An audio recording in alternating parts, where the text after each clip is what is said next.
ఇప్పుడు మేమేమంటున్నామంటే ఇందులో చాలా భూములు, ఇప్పుడు ఆజామాబాద్ ఇండస్ట్రియల్ ఏరియా ఉంది, ఉదాహరణకు మీకు చెప్తా ఉన్నా. మేము కూడా గతంలో ప్రయత్నం చేసినాం, నేను చేయలేదని కాదు. మేమేం ప్రయత్నం చేసినాము, ఇప్పుడు ఆ ఉదాహరణకి ఆజామాబాద్లో ఆనాడు 40 ఏళ్ల కిందట 50 ఏళ్ల కిందట వద్దిరాజు రవిచంద్ర గారికి గవర్నమెంట్ ఒక 5 ఎకరాలు స్థలం ఇచ్చింది అనుకోండి. ఆయనకి ఎంతకో అంతకి ఇచ్చింటాం అప్పట్లో ఉన్న గవర్నమెంట్. ఇచ్చిన తర్వాత వద్దిరాజు గారు కొంతకాలం నడిపింది ఇండస్ట్రీ, ఓ 10 ఏళ్లకో 15 ఏళ్లకో నడిపి తర్వాత ఫర్ వాట్ ఎవర్ రీజన్ ఆయన బంద్ పెట్టుకున్నాడు. తర్వాత భూమి ఆయన చేతుల్లో ఉంది, అవసరమైతే ఆడు ఇంకేదో చేస్తున్నాడు. మేమేం పెట్టినామంటే గతంలో మేము కూడా దీన్ని ఇట్లాంటి ల్యాండ్స్ని ఏం చేయాలి అని ఆలోచించి ఇది ఆనాడు 2022 సెప్టెంబర్లో ఆనాడు మేము తెచ్చిన చట్టం, ఆజామాబాద్ ఇండస్ట్రియల్ ల్యాండ్స్ని రెగ్యులరైజ్ చేస్తూ తెచ్చిన చట్టం. అందులో ఏం పెట్టాం మేము, ఒకవేళ వద్దిరాజు రవిచంద్ర గారికి మనం ఇచ్చిన భూమి కనుక ఆయన చేతుల్లోనే ఉంటే ఆ రోజు డబ్బులు కట్టి ఉన్నప్పటికీ కూడా ఇవాళ మరి ల్యాండ్ యూజ్ మారుతున్నది కాబట్టి, ఆ రోజు పరిశ్రమకున్న భూమిని ఇవాళ మారుస్తున్నారు కాబట్టి 100% రిజిస్ట్రేషన్ 100% మళ్ళీ కట్టి ఇస్తే మళ్ళీ మీకు ఇస్తాము, మీరు వాడుకోండి అని చెప్పాం. లేదు, కొంతమంది ఏం చేస్తారు, వద్దిరాజు రవిచంద్ర గారికి ఇచ్చింది, ఆయన ఏం చేసి ఉంటాడు, ల్యాండ్ 15 ఏళ్ళకు అవసరం పడి అమ్ముకుంటాడు. గంగుల కమలాకర్ గారికి అమ్ముకున్నాడు అనుకోండి. ఇప్పుడు గంగుల కమలాకర్ గారి చేతిలో ఉందనుకో భూమి, ఎగ్జాంపుల్ చెప్తున్నా, మీరు సీరియస్ తీసుకున్నారు. గంగుల కమలాకర్ గారి చేతిలో ఉంటే ఒరిజినల్ అలాంటి చేతిలో కాకుండా ఇంకొకరి చేతిలో కనుక మారింటే ఆ రోజు మా ప్రభుత్వం పెట్టింది ఏంటి అంటే నిబంధన, అట్లాంటి కేటగిరీ ఉంటే కేటగిరీ 2 కింద పెట్టి 200% కట్టాలి మీరు, 200%. ఎందుకంటే మీరు అప్పుడే నిబంధనలు తొంగలో వెక్కారు. రవిచంద్ర గారికి ఇస్తే రవిచంద్ర గారు నడపకుండా ఇంకొకరికి అమ్ముకున్నాడు, ప్రభుత్వ భూమి హక్కు లేకపోయినా అమ్ముకున్నాడు, ఆయన కొనుక్కున్నాడు, కాబట్టి 200% అని పెట్టినాం. ఈరోజు వీళ్ళు ఏం చేస్తున్నారు ఎరికైనా మీకు ఎంత టూ మచ్ అంటే, కేసీఆర్ ప్రభుత్వం వచ్చినాక మీకు తెలుసు హైదరాబాద్ నగరంలో కాదు మొత్తం తెలంగాణలో భూముల ధరలకు రెక్కలు వచ్చినాయి. 5 లక్షలు కూడా పలకని భూమి ఒక్కొక్క కాడ 50 లక్షలకు పోయింది. 10 రెట్లు 20 రెట్లు 30 రెట్లు పెరిగిన భూములు ఎన్నో ఉన్నాయి తెలంగాణ వ్యాప్తంగా. ఆదిలాబాద్, నారాయణఖేడు, ఈ మూల ఆ మూలం కాదు, అలంపూర్, గద్వాల అంతటా భూముల ధరలు పెరిగినాయి.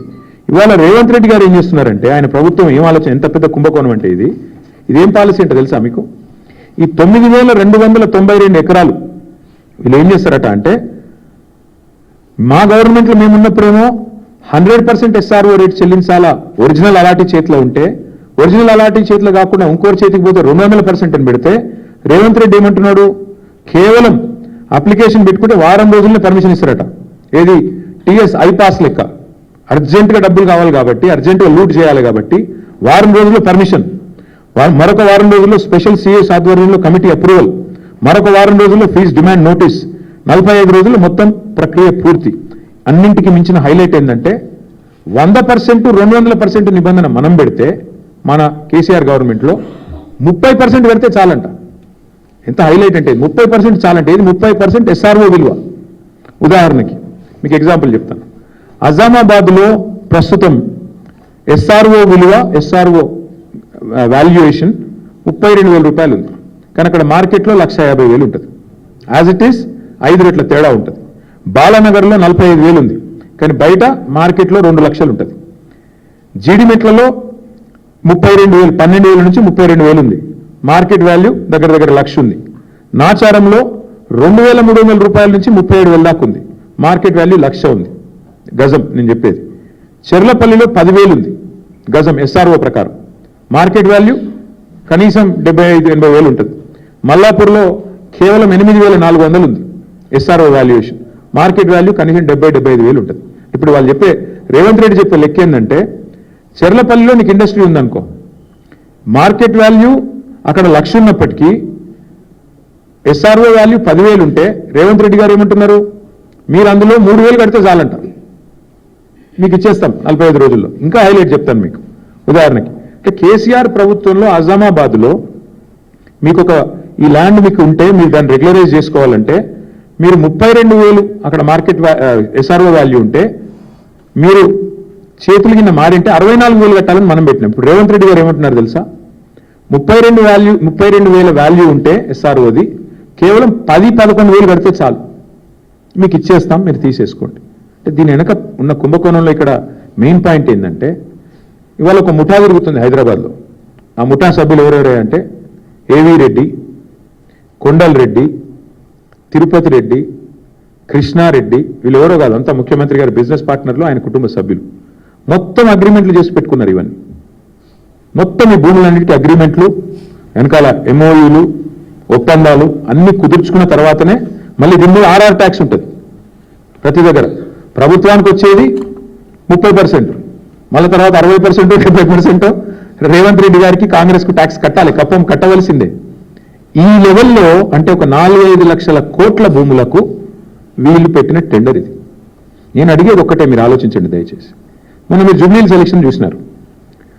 అక్కడ ముస్లిం సోదరులకి శ్మశాన వాటికకి ఇద్దామంటే 2 ఎకరాల జాగలేదు, 2 ఎకరాలు జాగలేదు జూబ్లీహిల్స్లో. హైదరాబాద్లో ఒక ఇందిరం ఇల్లు ఇవ్వలేదు 2 ఏళ్లలో. ఒక పేదవాడికి హైదరాబాద్ ఇల్లు పెడదామంటే ఇలా 1 ఎకరం జాగలేదు ప్రభుత్వం దగ్గర. హైదరాబాద్ కాంక్రీట్ జంగల్గా మారిపోతున్నది. ఒక పార్క్ కడదామంటే జాగలేదు.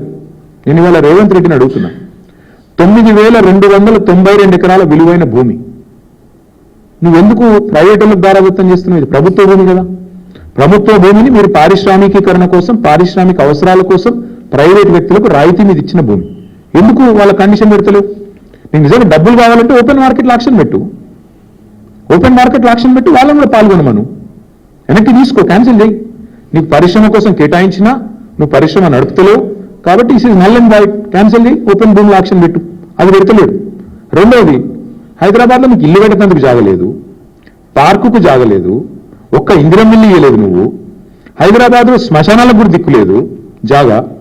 మరి 9,292 ఎకరాల్లో ఒక 7,000 ఎకరాలు ప్రభుత్వం వెనుకకి తీసుకొని ఇల్లు కట్టి, పార్కులు కట్టి, బ్రహ్మాండంగా శ్మశాన వాటికలకు జాగలి మనం వద్దంటుండా?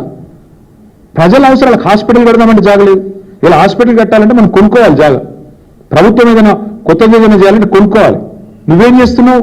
ప్రభుత్వ భూమి, పరిశ్రమల అవసరాల కోసం ఇచ్చిన భూమి ఇలా పెద్దలకు, పెద్ద పెద్ద గద్దలకు, డబ్బులున్న వాళ్లకు, 1,000 కోట్లున్న వాళ్లకు ఇలా